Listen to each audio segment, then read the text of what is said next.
The great chamber of the Galactic Council stretched for nearly a mile in every direction. Its walls were made of crystal that had been harvested from dying stars, and its ceiling showed a live view of the galaxy spinning slowly in the darkness of space. 12 species had sent their most powerful representatives to this place, and today they had gathered to witness something they considered routine. The conquest of another primitive world. High Arbiter Voreth stood at the center of the chamber, his tall reptilian body casting a long shadow across the polished floor. His scales were dark green, almost black, and his eyes glowed with a faint yellow light. He had ruled the council for 300 years, and in that time he had overseen the subjugation of 47 species. None had ever posed a real challenge. He raised one clawed hand and activated the holographic display. A small blue planet appeared, floating in the air above the gathered representatives. It was orbiting an unremarkable yellow star in a quiet corner of the galaxy. "Honored representatives," Voreth began, his voice echoing through the vast space. "The Dominion fleet has reached the outer boundary of this star system. The species that calls this planet home refers to it as Earth. They call themselves humans." Ambassador Kylith of the Zerani leaned forward in her seat. Her body was slender and pale, almost translucent, and her eyes glowed with soft blue light. The Zerani were ancient, nearly as old as the council itself, and they prided themselves on their wisdom. "What do we know of these humans?" she asked. Commander Drex of the Dominion military stepped forward to answer. He was massive, standing over 8 feet tall, with thick gray skin and 4 powerful arms. The Dominion had served as the council's military force for centuries, crushing any species that refused to submit to galactic authority. "They are unremarkable in every way," Drex said with obvious boredom.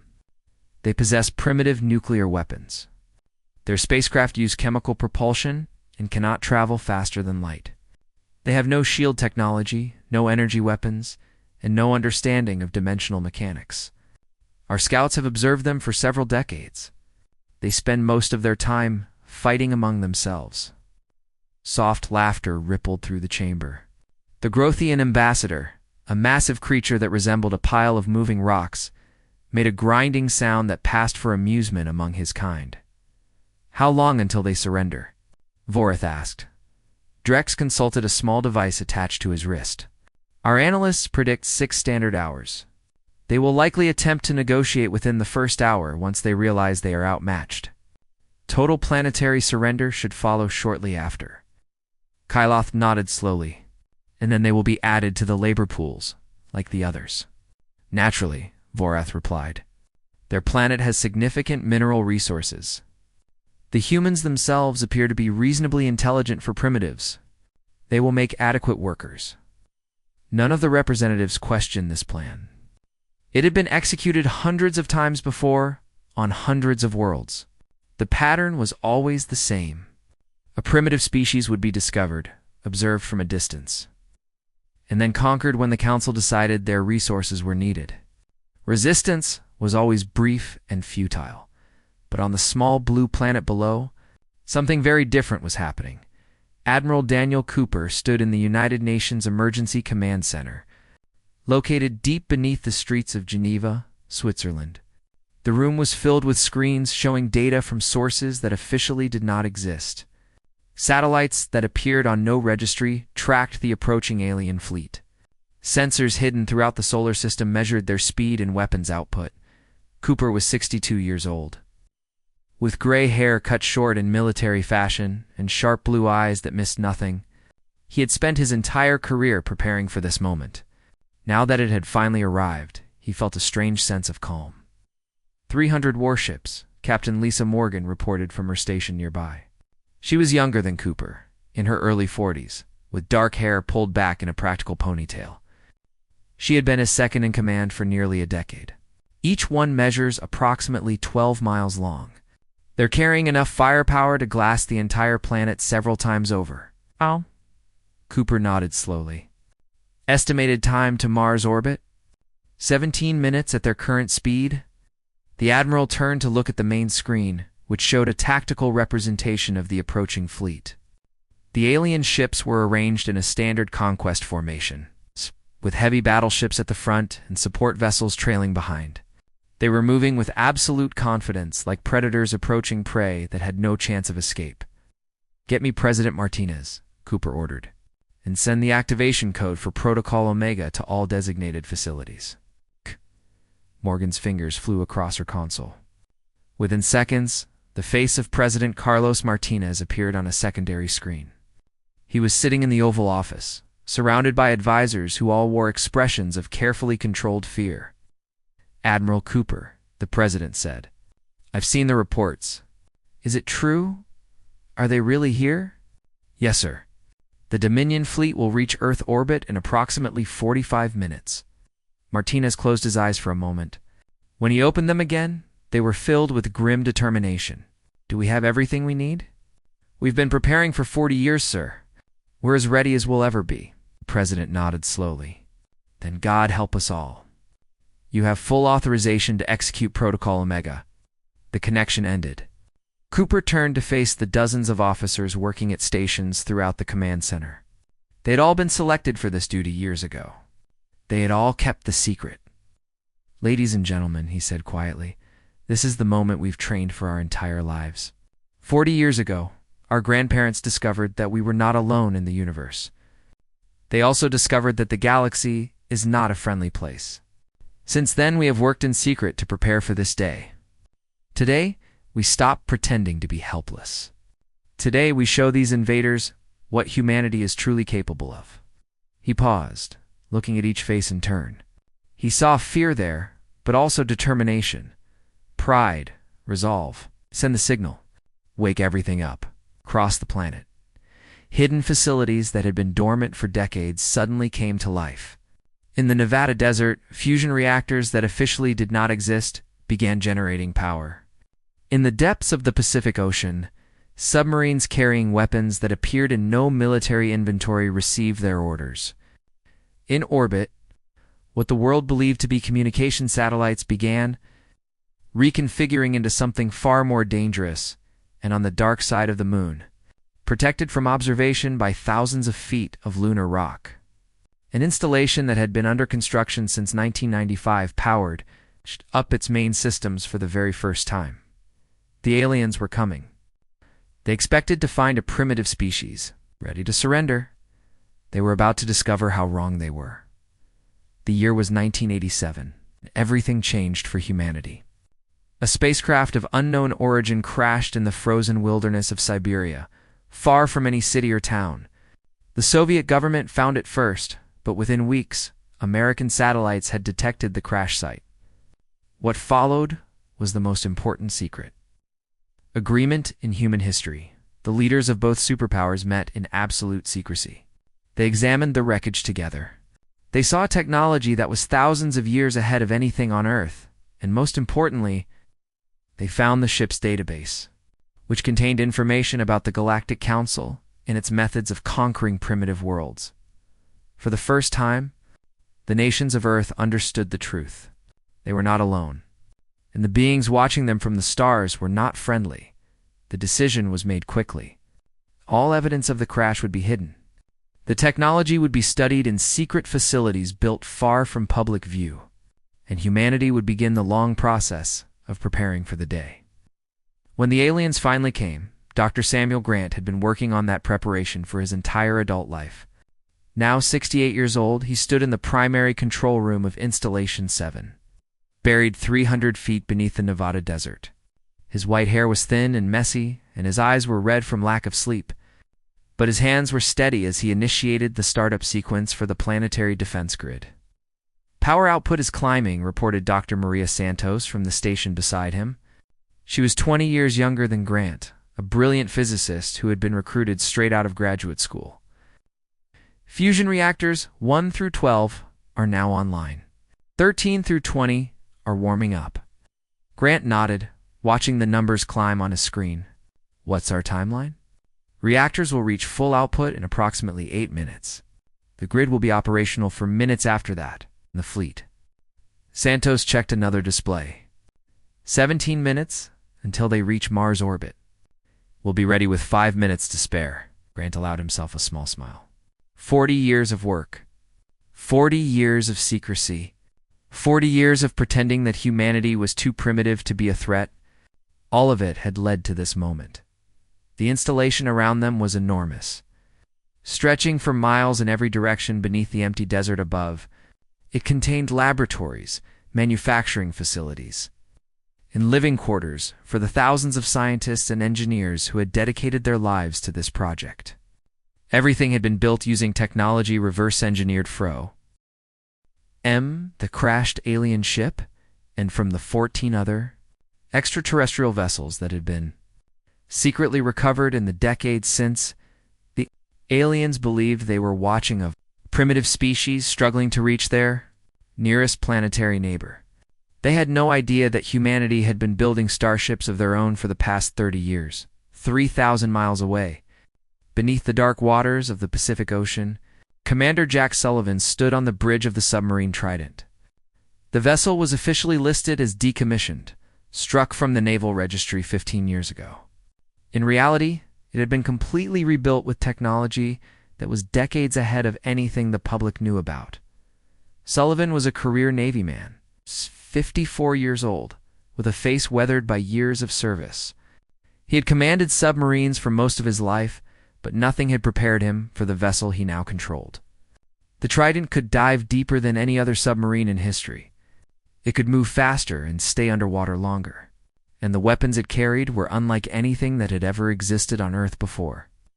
"All stations report ready, Captain," his executive officer reported. Lieutenant Commander Patricia Holmes was young for her position, only 36, but she had proven herself during countless training exercises. "Very good," Sullivan replied. He pressed the intercom button. "All hands, this is the captain. You know why we're here? You know what's at stake? In a few minutes, we're going to launch weapons at targets in space. I know that sounds impossible, but you've all seen what this boat can do. Trust your training, trust your shipmates, and trust the technology. We're going to send these aliens a message they'll never forget." He released the button and turned to Holmes. "Bring us to launch depth. Flood tubes 1 through 20. Aye, Captain." Around the world, similar scenes were playing out. In secret bases on every continent, weapons that had been hidden for decades were being prepared for use. In orbit, satellites that the world believed were used for communication or weather. Observation began transforming into weapons platforms. Hidden panels slid open, revealing energy cannons powered by miniaturized fusion reactors. Missile pods extended from concealed compartments, and in the asteroid belt between Mars and Jupiter, 37 ships that had been hiding inside, hollowed out rocks for 15 years, received their activation codes Captain Lisa Morgan had transferred. From the Geneva Command Center to the bridge of the ESS Unity, the largest and most powerful vessel in humanity's secret fleet. The ship was nearly a mile long. It's built inside an asteroid that had been carefully maneuvered into position over the course of a decade. From the outside, it looked like nothing more than a chunk of space rock. Inside, it contained enough firepower to engage an entire Dominion battle group. "All systems online," reported her tactical officer, Lieutenant Kevin Marshall. "Weapons charged. Shields at full power. The fleet is reporting ready." Morgan nodded, settling into her command chair. The bridge around her was sleek and modern, filled with technology that humanity had developed in secret while pretending to struggle with basic spaceflight. "Open a channel to the other ships," she ordered. "Channel open." Captain Morgan took a deep breath. "This is Captain Morgan to all vessels. For 40 years, we have worked in the shadows.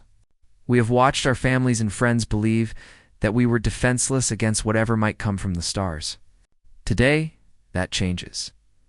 Today, we reveal ourselves. Today, we fight. All ships, prepare for combat operations." "We go on Admiral Cooper's signal." She closed the channel and stared at the tactical display showing the approaching Dominion fleet. They were moving with the arrogance of predators who had never faced a true challenge. That arrogance was about to be their downfall. In the council chamber, the representatives were already discussing how to divide Earth's resources among themselves. The Zerani wanted access to the planet's oceans. The Grothians were interested in rare minerals. The Dominion, as always, would take the first pick of the human population. For their labor camps, none of them suspected that the prey they were hunting had teeth of its own. None of them knew that humanity had been watching them just as closely as they had been watching humanity, and none of them understood that the next few minutes would change the balance of power in the galaxy. Forever, Commander Drex stood on the bridge of his flagship, the Domination, watching the blue planet grow larger on the main view screen. His ship was the largest in the fleet, nearly 15 miles long, with weapons capable of destroying continents. Behind him, 299 other warships followed in perfect formation. He had done this many times before. The pattern was always the same. Approach the primitive world. Broadcast the standard ultimatum. Wait for the inevitable surrender. It was almost boring how predictable these lesser species were. "We are now within communication range," his communications officer reported.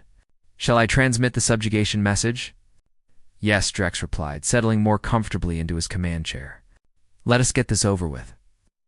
The message was sent.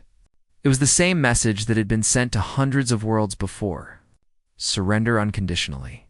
Disable all weapons. Prepare for processing. Any resistance will result in immediate destruction. Drex expected groveling. He expected fear. He expected desperate pleas for mercy instead.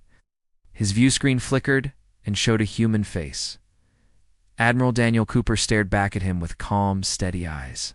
The human was sitting in some kind of command center, surrounded by screens and officers in uniform. He did not look afraid. He did not look desperate. If anything, he looked almost bored. "This is Admiral Daniel Cooper of Earth's Unified Defense Command," the human said. "You have entered sovereign human territory without authorization. You have exactly 60 seconds to reverse course before we consider this an act of war." Silence fell across the Domination's bridge. For a moment, no one moved. Then laughter erupted from every station. The very idea that this primitive species would threaten a Dominion fleet was absurd beyond measure. Drex silenced his crew with a gesture. He leaned forward, studying the human on his screen with something approaching amusement. "You threaten us?" he asked. "You, with your primitive rockets and nuclear toys? With what possible force could you challenge the Dominion?" Cooper did not smile. 50 seconds. "We have conquered hundreds of worlds," Drex continued. "We have crushed species that were 1,000 times more advanced than yours. We will burn your cities. We will enslave your people. We will strip your planet of every useful resource and leave it a dead rock." 40 seconds. Drex's amusement was starting to fade. Most species were begging by now. This human was either incredibly stupid or incredibly brave. Either way, it would make no difference. "Your species will learn the meaning of true power," Drex growled. "Your children will serve in our labor camps. Your 10 seconds. Your defiance is meaningless. Weeble time's up." Cooper's image vanished from the screen. For a moment, nothing happened. Drex opened his mouth to order the bombardment to begin. Then the universe exploded, the first wave of antimatter. Missiles emerged from hidden silos across Earth's surface. They accelerated at velocities that should have been impossible, reaching significant fractions of light speed within seconds. They crossed the distance between Earth and the Dominion fleet in less than 30 seconds. They hit the lead ships with the force of small stars. The Dominion Heavy, Cruiser Annihilator, simply ceased to exist. One moment it was there, a 12-mile-long warship with enough firepower to destroy worlds. The next moment, there was nothing but an expanding cloud of plasma and debris. The same fate befell the Crusher, the Devastator, the Merciless. Ship after ship vanished in blinding flashes of light as antimatter. Warheads found their targets. Drex stared at his tactical display in disbelief. 20 ships destroyed in the first 5 seconds. 30 in the next 5. The missiles were moving too fast to track, coming from too many directions to block. "Turn fire," he screamed. All ships returned fire, but there was nothing to fire at. The missiles were already gone. replaced by a second wave even larger than the first, and then the human fleet revealed itself, the asteroids that had been drifting harmlessly between. Mars and Jupiter suddenly came alive. Hidden doors opened in their surfaces, and warships emerged like predators leaving their dens. 37 vessels, sleek and deadly. Powered-up weapons that glowed with barely contained energy. More ships appeared from the dark side of Earth's moon. A dozen cruisers, 24 destroyers, all bearing weapons that the Dominion had never seen before. And from beneath the Earth's oceans, missiles launched in perfect coordination. They rose through the atmosphere and into space, tracking Dominion ships with impossible precision. Captain Lisa Morgan watched from the bridge of the Unity as chaos erupted across the battlefield. Her tactical display showed enemy ships exploding one after another, their shields unable to withstand the concentrated fire from human weapons. All ships engage at will, she ordered. Priority targets are their command vessels. Don't let them organize a response. The human fleet moved with perfect coordination, the result of decades of simulation and training. They knew exactly where to strike, exactly which ships to target first, exactly how to exploit the weaknesses in Dominion technology. Lieutenant Kevin Marshall guided his fighter squadron through the debris field, weaving between the expanding clouds of destroyed enemy vessels. His targeting computer locked onto a Dominion cruiser that was trying to bring its main guns to bear. Fox 3, he announced. Releasing a plasma torpedo, the weapon struck the cruiser's engine section and detonated. The massive ship broke apart, spilling atmosphere and crew into the void. On the Domination, Drex watched his fleet die around him. 100 ships destroyed in the first minute, 150 in the second. The humans were everywhere, their ships moving with speed and precision that seemed impossible. A direct hit struck the flagship's bridge section. Alarms screamed as systems failed. The lights flickered and went dark, replaced by the red glow of emergency power. Drex stumbled to the communication console and transmitted a final message. Not to his fleet, which was beyond saving. To the Council, they deceived us, he said, his voice barely audible over the sounds of destruction. They were never primitive. They were waiting. They were another impact. The bridge decompressed, pulling everything not secured into the cold vacuum of space. The battle lasted exactly 4 minutes and 17 seconds. Of the 300 Dominion warships, none survived.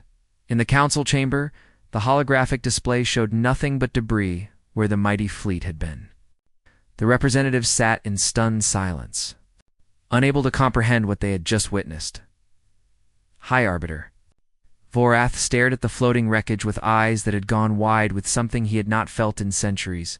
Fear. The council chamber had descended into chaos. Representatives who had spent centuries believing themselves the masters of the galaxy were now shouting over each other in panic and disbelief. The holographic display still showed the debris field where the Dominion fleet had been. Twisted metal and frozen bodies drifting slowly through the void. Ambassador. Kyleth of the Zerani was the first to find her voice. "This is impossible," she said, her luminescent eyes flickering with confusion. "Our scouts observed them for decades. They had no technology. They were primitives. How could they possibly? Your scouts saw what we wanted them to see." The voice came from the chamber's communication system, which had activated without authorization. Every representative turned to stare at the new image that had appeared in the center of the room. Captain Lisa Morgan stood on the bridge of the ESS Unity, surrounded by her crew. Behind her, through the viewport, the remains of the Dominion fleet drifted past. She was smiling, but it was not a friendly expression. "For 40 years we knew you were watching us," Morgan continued. "We found your observation probes. We intercepted your communications. We learned everything we could about you while pretending to be helpless. You thought we were still fighting among ourselves, still struggling to reach our own moon. That was exactly what we wanted you to think."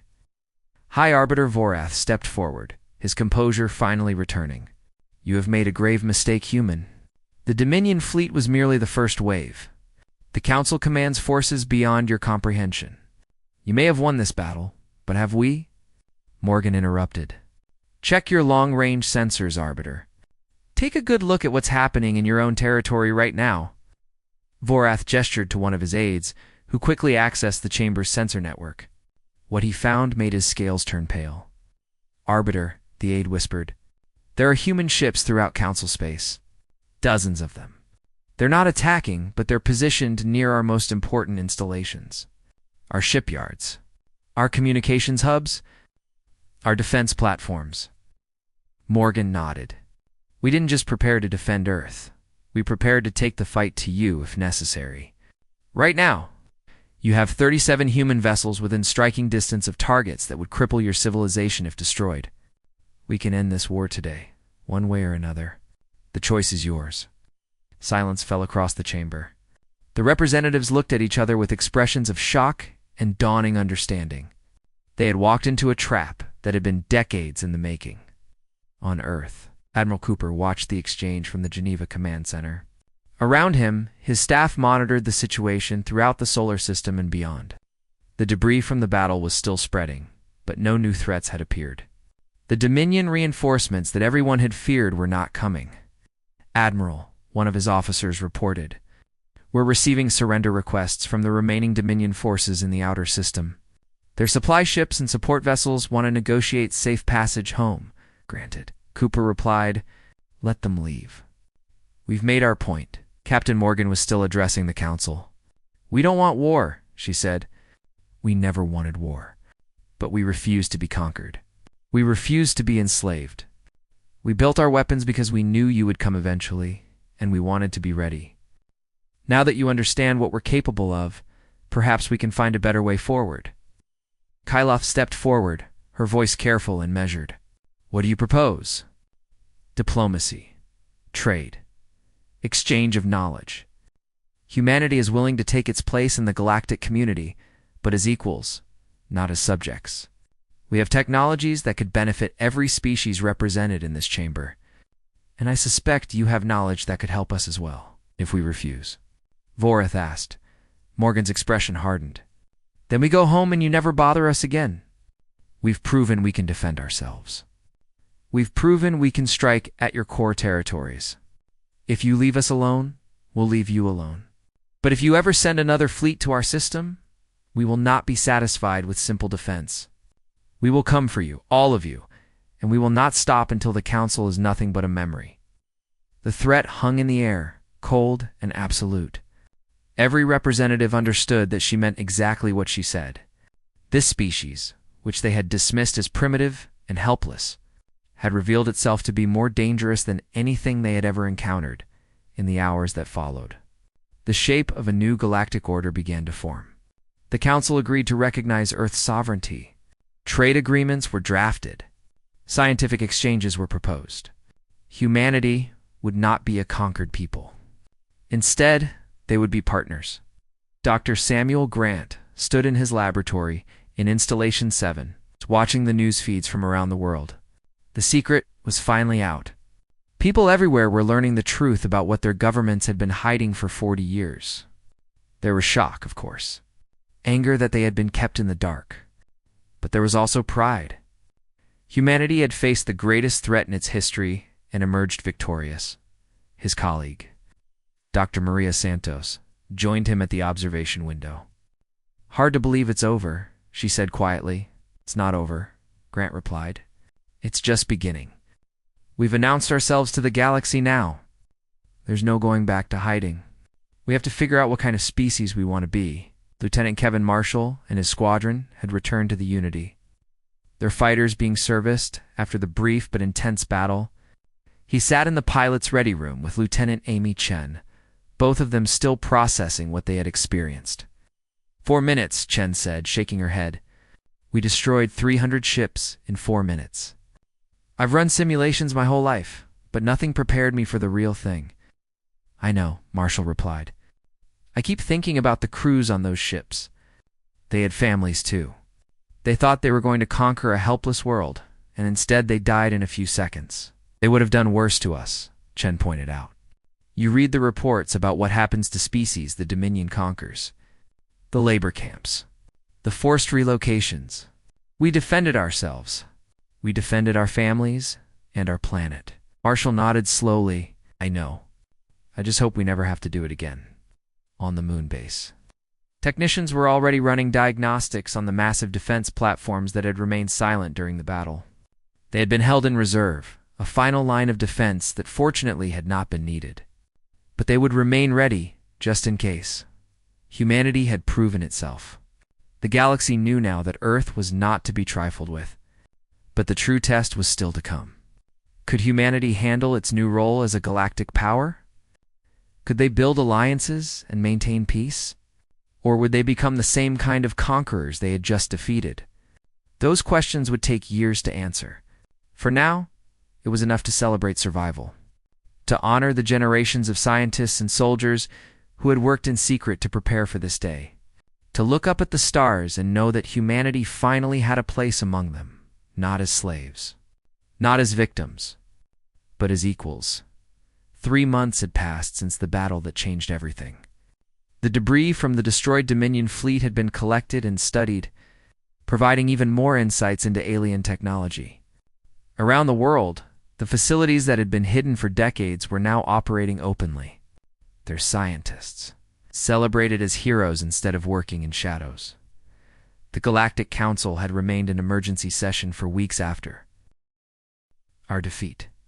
Old alliances crumbled. New ones formed. The Dominion, humiliated by their catastrophic loss, had withdrawn from Council leadership. Other species, long oppressed under Dominion rule, began speaking up for the first time in centuries. High Arbiter. Vorath had personally traveled to Earth to open formal diplomatic relations. It was the first time in galactic history that a Council representative had visited a world they had once planned to conquer. He arrived on a shuttle that was escorted by human fighters. A clear reminder of who now held the power. Admiral Daniel Cooper met him at the landing site in Geneva. The two leaders stood facing each other, representatives of civilizations that could not have been more different. One had spent millennia conquering the weak. The other had spent decades pretending to be weak while preparing to fight back. Admiral Cooper Vorath said, his voice formal, but no longer arrogant. On behalf of the Galactic Council, I extend our recognition of Earth as a sovereign world and humanity as a protected species under galactic law. Cooper accepted the formal document that Vorath offered. And what does that actually mean? He asked, in practical terms. It means that no member of the Council will attempt to subjugate, conquer, or exploit your species or your world. You will have full voting rights in Council proceedings. You will have access to galactic trade networks and scientific databases. Vorath paused. It means you will be treated as equals. That's all we ever wanted, Cooper replied. We didn't build weapons because we wanted to conquer anyone. We built them because we wanted to survive. The weeks that followed brought a constant stream of alien delegations to Earth. Some came out of genuine curiosity, wanting to understand how a species that had seemed so primitive could have hidden such advancement. Others came seeking trade agreements, hoping to gain access to human technology. A few came simply to see the world that had humiliated the mighty Dominion. Dr. Samuel Grant hosted the first delegation of alien scientists at Installation 7. The visitors were from several different species, all experts in fields that humanity was only beginning to understand. They walked through the facility with wide eyes, examining the fusion reactors and antimatter containment systems that humans had developed in secret. Your progress is remarkable, admitted a Zerani scientist named Keleth, a younger relative of Ambassador Kyloth. To achieve this level of advancement in only 40 years is unprecedented. Most species take centuries to reach this point. We had motivation, Grant replied with a slight smile. Nothing pushes innovation quite like knowing someone might try to enslave you. Dr. Maria Santos led another group through the weapons development laboratories. She explained how humanity had reverse-engineered the crashed alien ship and then improved upon the technology they found. The visitors listened with a mixture of admiration and unease. They were beginning to understand that humanity's rapid advancement had not stopped with defensive weapons. You have surpassed us in several areas, Keleth admitted. Your antimatter containment is more efficient than anything we have achieved. Your propulsion systems are faster. How is this possible? Santos considered the question carefully. I think it's because we started fresh. Your civilizations have been using the same basic technology for thousands of years. You've made incremental improvements, but you haven't fundamentally changed your approach. We had no preconceptions. We looked at your technology and asked ourselves how we could do it better. On the moon, the hidden base that had protected Earth was being expanded into something new. What had been a weapons platform was being converted into a gateway, the first human interstellar vessel. The S-Horizon was under construction. Designed to travel beyond the solar system and explore the galaxy that humanity now had access to, Captain Lisa Morgan had been given command of the Horizon. She stood on the observation deck, watching the construction crews work in the vacuum of space. The ship taking shape before her was unlike anything that had existed before. Not a warship, though it carried weapons for defense. Not an explorer, though it would travel farther than any human vessel had gone. It was something new, a symbol of what humanity was becoming. Lieutenant Commander Kevin Marshall joined her at the viewport. He had been promoted after the battle and assigned to the Horizon as her second officer. It's hard to believe we're actually going to do it, he said. Leave the solar system. See what's out there. We've earned the right, Morgan replied. 40 years of secrecy. 40 years of sacrifice. Everyone who worked on this project, who kept the secret, who gave up normal lives so that humanity could survive. We owe it to them to go further. On Earth, the changes were even more profound. Technologies that had been hidden were now being shared with the public. Clean energy from fusion reactors was replacing fossil fuels. Medical advances developed from alien biology were curing diseases that had plagued humanity for centuries. The world was transforming, shedding the limitations of its past and reaching toward a future that had once seemed impossible. Admiral Mal Cooper attended a memorial ceremony at Arlington National Cemetery, honoring all those who had served in secret to protect humanity. Thousands of people gathered to pay tribute to scientists, soldiers, and workers who had spent their lives preparing for a day they did not know would ever come. Many had died without ever seeing their work bear fruit. They gave us everything, Cooper said in his address. Their time, their talents, their silence. They kept a secret that must have been unbearable to carry, knowing what was at stake, and unable to tell anyone. Because of them, we are here today. Because of them, our children will grow up in a world where humanity is no longer alone but also no longer afraid. After the ceremony, Cooper found himself standing alone at a grave marked with no name. It belonged to one of the first scientists to work on the alien crash. Discovery in 1987. He had died in 1991. Never seeing the fruits of his labor, his contribution known only to a handful of people. We did it, Cooper said quietly. You probably thought this day would never come. I know I had my doubts, but we did it. We survived. We're free, and we're going to keep going, further than you ever dreamed. The sun was setting over Washington, painting the sky in shades of orange and gold. Somewhere above, hidden by the light of day, stars were shining. Stars that humanity would soon visit. Stars that had once represented threat and now represented possibility. The battle had been won in minutes, but the real victory had taken decades to achieve. Generations of humans had worked together, keeping faith in a future they might never see. Now that future had arrived, humanity was no longer hiding. Humanity was no longer afraid. And the galaxy would never be the same. In the end, the aliens had been right about one thing. Humanity was indeed a young species, still learning about the universe around them. But youth, as the Dominion had discovered too late, did not mean weakness. Sometimes it meant potential, and humanity's potential was only beginning to be realized.